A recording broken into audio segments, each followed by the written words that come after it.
There are some specific HTML tags that you can apply to formatting that are considered to be semantic. In other words, they describe the content, they don't just format the content. If you just want to change the appearance without changing the meaning of the content, you use the cascading style sheets, the inline styles that we've been using. Examples of where I'm using CSS is anything that's orange on this page. So you can see I've changed the H1 here, I've changed the H2. That doesn't change the meaning. This is still a heading, it just changes the appearance. Here, where I have the word supernatural in bold formatting, I didn't put that in as bold, I put that in a semantic format. So we're going to do an inspect element. I'm in Firefox, you can also inspect elements in Chrome.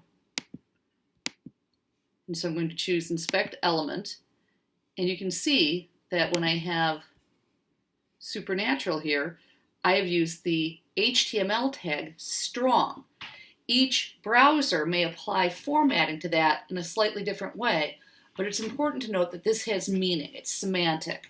It means that there's more emphasis on this, and that will be actually read to somebody in Browsers for the Blind. It's part of being accessible to all users. It's part of having the code have meaning. Generally, what we should be doing is separating our formatting from our content. And that helps people who are blind, but it also allows you to have different layouts for cell phones, tablets, and the typical computer screen by changing your CSS, and it can detect what screen size and present your format for that screen size. So it's a good idea to separate your formatting in your styles from your content.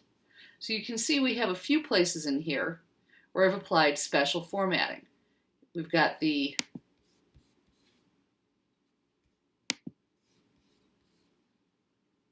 where I have the midnight hour. You notice that this is EM. We'll use EM a couple different ways. It has different meanings in CSS versus HTML. In HTML, it's emphasis.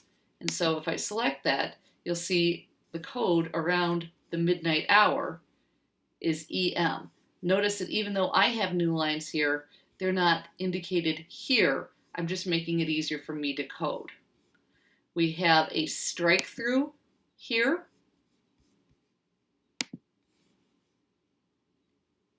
So you can see that's done with the DEL command. You can also see that in the bottom of the screen. This is deleted, this is inserted, so you can see how they format differently.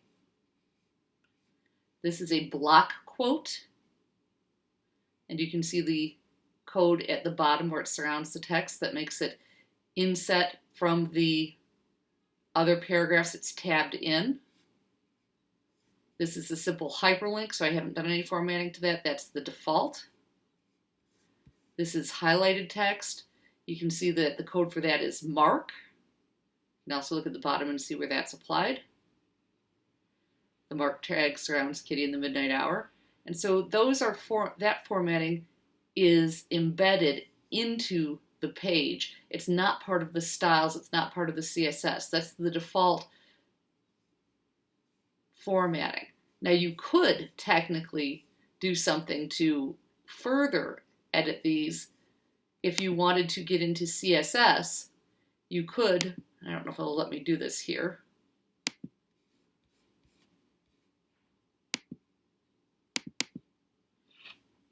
Add a style equals color green. And I think that it'll actually apply that if I put that in.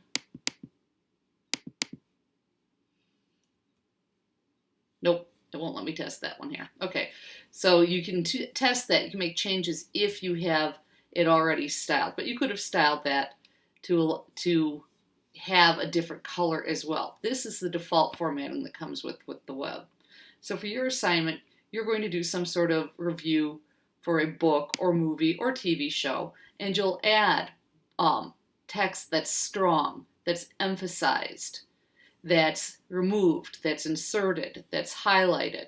That's some of the samples, and you'll also put in a few quotes. So you'll notice I have a block quote here, and I also have a quote here, what kind of name is Kitty for a werewolf? So that's your sample for this assignment.